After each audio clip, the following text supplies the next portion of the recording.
பண்ண எங்க போவா பொத்துக்கு மாடி செத்து போவா? டேய் வாயை கழுவுடா.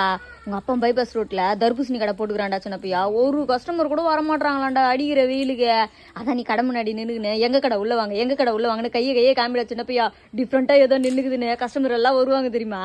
அடிக்கிற வேலைக்கு எவமா நிக்கிறான் அவன் எங்கன்னா போய் நேரில் உள்ள போய் என்ன ஒரு ஜூஸ் பாட்டில் 10 ரூபா 5 ரூபா வாங்கி குடிச்சிட்டு ஏன் போட்டு அவன் போய் நிக்கிறான்.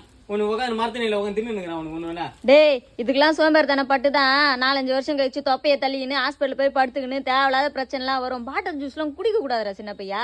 சீசனுக்கு ஏற்ற மாதிரி கடவுளாம் நமக்கு வாட்டர் மிலன்னு ஒரு பழத்தை குத்துக்கிறாரு தண்ணி பழம்னு.